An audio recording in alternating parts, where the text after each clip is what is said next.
이어서 경주 소식입니다. 인터넷 신문 경주포커스 김종득 기자 만나보죠. 안녕하세요. 예, 안녕하십니까. 네, 봉황로 문화의 거리 조성 사업의 원활한 추진과 민간 참여를 촉진하기 위해 제정한 경주시 봉황로 문화의 거리 조성 사업 지원 조례가 폐지되는군요. 예, 그렇습니다. 경주의 봉황로는 경주 법원 앞쪽 그 사거리에서 황리단길 입구, 경주 사람들이 흔히 이거 내남 사거리라고 하는데 네. 여기까지 그 주변에 서봉충도 있고 요 도로인데 요게 한 540m가 됩니다. 이 도로 이거를 경주시가 문화의 거리로 조성하겠다라면서 추진했었는데 이게 이제 워낙은 2007년에 역사문화도시 조성 사업의 하나로 추진이 됐습니다. 그 침체된 구 도심권 상권 활성화 차원에서 정부 지원 사업으로 추진을 했는데 네. 이 사업의 성공적 추진을 위해서 그 지원 조례를 2009년에 제정을 했습니다만 12년 만에 지난 7월 30일 날 경주시가 이 조례 폐지를 입법 예고했습니다. 네.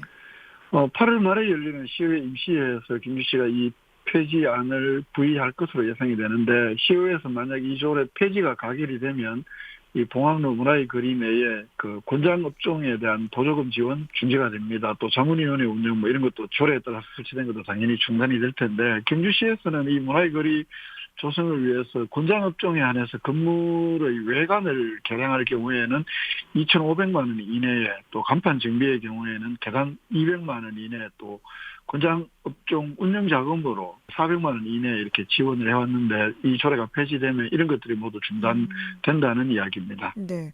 그런데 이 조례 폐지를 하는 이유는 무엇인가요?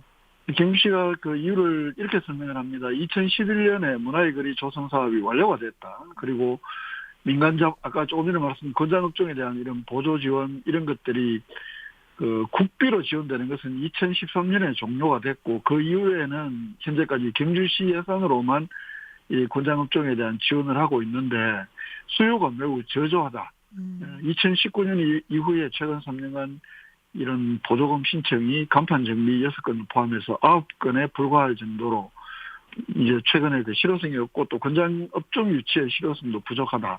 네. 이런 점들을 꼽아서 조례를 폐지하겠다. 이렇게 밝히고 있습니다. 네. 이 봉황로 문화의 거리에 많은 예산이 투입됐죠. 뭐 이른바 가성비 논란도 있는데요.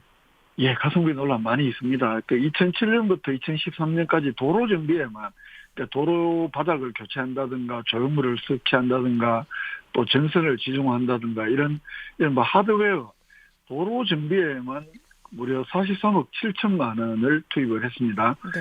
또 그리고 골동품, 도자기, 전통옷, 한국화, 고수적 천연염색, 한지공예, 금속공예, 전통차, 관광상품 제작 뭐 이런 업종들을 경주시가 이 거리에 들어서는 권장 업종으로 지정을 하고 정하고 또 아까 말씀드린 대로 외관 개량의 경우에 뭐 2,500만 이내 이렇게 등등 지원을 했었는데 네.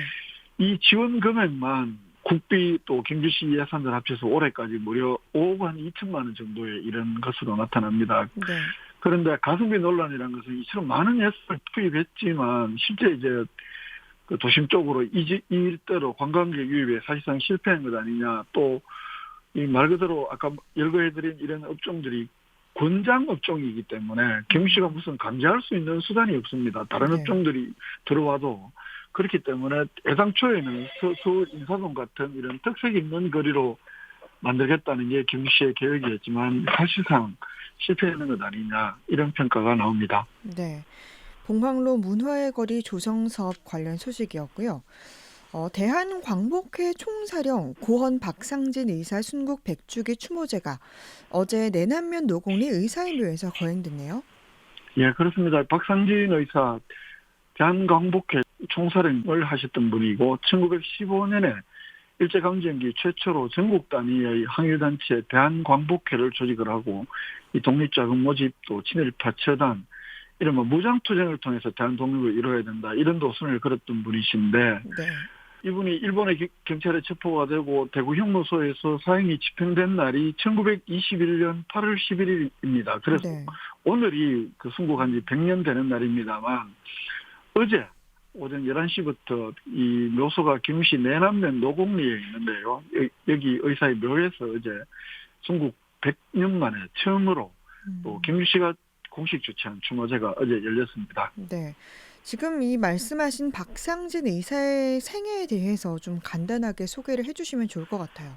예, 1884년 12월에 그 울산 송정동 출생으로 현재 정리가 됩니다. 4살 네. 때 그 생후 100일 때 그 큰아버지가 있던 외동읍 녹동리 그 큰아버지의 양자로 입적이 됐고요. 음. 그리고 18살 때 1902년에 그 구한말 의병장인 왕산 허위 선생의 문화에 들어가서 민족의식을 키웠고 1910년에는 그 최초의 판사 시험에 합격을 했지만 그리고 평양법원 발령을 받았지만 식민지 관료의 길을 걷지 않고 독립운동의 길을 갔겠다 하면서 그 판사로 임용을 거부했던 분이기도 합니다. 네. 아까 말씀드린 대로 1915년에 대한광복회 결성을 해서 친일파 처단과 같은 무장투쟁 노선을 걸었고 1918년에 체포가 돼서 1921년 8월달 11일 날 대구 현무소에서 순국을 했습니다. 1963년에 정부로부터 그 건국훈장 독립장이 추서가 됐습니다. 네. 근데 이 순국 100주년 만에 경주시가 주최한 최초의 추모제였다고요. 출생지가 울산으로 이렇게 정리가 되고 하면서 사실상 경주시 행정으로부터는 거의 무관심했다 이렇게 볼 수 있습니다. 그러니까 네. 묘역 관리도 울산 지역 시민사회단체들이 1년에 몇 번씩 와서 추소를 한다든가 음. 표지판까지도 울산에서 세울 정도였으니까 주소는 그 산소가 경주에 있습니다만 이 정도로 네. 행정의 무관심 속에서 사실상 이렇게 100년이 흘렀다고 볼 수 있는데 올해 경주시가 그 내년까지 한 3억 8천만 원 정도의 예산을 들여서 그 진입로나 또 묘 정비도 하고 선양 사업을 하겠다 이렇게 밝힌 적이 있고 그래서 현재 진입로 확장 공사가 추진 중에 있고 선수 정비도 진행이 되고 있는 이 와중에 올해 처음으로 순국 100년 만에 어제 그 공식적인 추모 행사가 열린 건데요. 그래서 전학영 시장도 어제 박 의사의 출생지는 비록 울산이지만 4살 때 경주 외동 녹동리로 이사를 왔고 또 경주 출신 문정하고 결혼을 하거든요. 그래서 네. 사실은 뗄래야 뗄 수 없는 산소도 경주에 있고 그렇기 때문에 경주와 깊은 인연이 있는 분인데 그동안 경주시가 이 박 의사를 기리고 추존하는 일에 매우 소홀했다 이렇게 반성적인 이야기를 하기도 했습니다. 앞으로는 이 묘소를 중심으로 박 의사의 우국 정신을 선양하고 배우는 성지로 갖고 가겠다 이런 각오도 어제 밝혔고요. 네. 이 박상진 의사 순국 100주기 추모제 관련 소식 살펴봤고요. 경주시가 코로나19로 장기화로 어려움을 겪고 있는 시민들을 위해서 경주시 차원의 별도 재난지원금 지급을 검토하고 있네요. 예, 그렇습니다. 유력하게 검토를 하고 있습니다. 정부에서는 전 국민 88% 대상으로 1인당 25만 원씩 제5차 재난지원금 지급 결정을 하고 있습니다만 4차 대유행 확산되면서 지급 시기를 두고 지금 여러 가지 고민하고 있는 상황인데 경주시에서는 이 정부의 5차 재난지원금하고 별도로 경주시 차원의 재난지원금을 지급하겠다. 다만 이 지급 시기나 지급 방식은 어떻게 해야 되는지를 두고 현재 고심하고 있는 것으로 확인이 됩니다. 네. 현재 그럼 경주시가 집중적으로 검토하는 방안은 어떤 겁니까? 그 영업 금지나 코로나19에 따라 그 영업 시간 제한이 됐던 이런 업종 한 1만 2천 개를 대상으로 100만 원에서 한 200만 원씩 지원하는 이런 선별 지원 방안 아니면 모든 시민들에게 10만 원씩 동일하게 지급하는 보편 지원 방식을 두고 고민을 하고 있는데 지난 2월 달에 경주시는 이런 영업 금지 제한 업종 한 10,000개 정도에 대해서 100억 원 가량 지원한 적이 있기 때문에 이번에는 아마 보편 지원 쪽으로 가는 것 아니냐. 일단 이렇게 전망을 할 수 있는데 현재 경주시에서는 결정을 하지 않고 여러 방면에서 지금 의견 수렴을 하고 있는 것으로 확인이 됩니다. 네. 그러니까 보편적 지급과 피해 업종 중심의 선별적 지급을 두고 고민하고 있네요. 이 각각의 장단점이 있기 때문에 그렇습니다. 다 아시다시피 선별 지원의 경우에는 피해 업종에 대해서 좀 두텁게 지원할 수 있다든가 전체적으로 예산이 좀 적게 들어간다든가 이런 장점이 있는 반면에 또 선별하기 위한 막대한 행정 비용, 형평성 문제 이런 단점이 있습니다. 반면에 보편 지원의 경우에는 모든 시민들에게 골고루 혜택이 돌아간다든가 또 경주페이와 같은 이 지역화폐 지급을 통한 지역경제 활성화를 좀 적극적으로 도모할 수 있다. 이런 장점이 있는 반면에 피해 업종에 대한 구제가 좀 미흡한 것 아니냐. 또 예산이 좀 많이 든다. 이런 단점이 있는데요. 결국은 경주시장은 정치적 선택, 결정만 남았다고 볼 수 있습니다. 이 선별 지원의 경우에는 경주시가 한 100억 원 정도 또 시민 1인당 10만 원씩 보편 지원할 경우에는 한 260억 정도의 예산이 한 150억 정도의 차이가 난다는 이야기입니다. 이 정도의 예산이 들어갈 것으로 경주시에서는 추정을 하고 있습니다. 네, 그렇군요. 한 주간의 경제 소식 살펴봤습니다. 인터넷신문 경주포커스 김종득 기자였습니다. 고맙습니다. 예, 고맙습니다.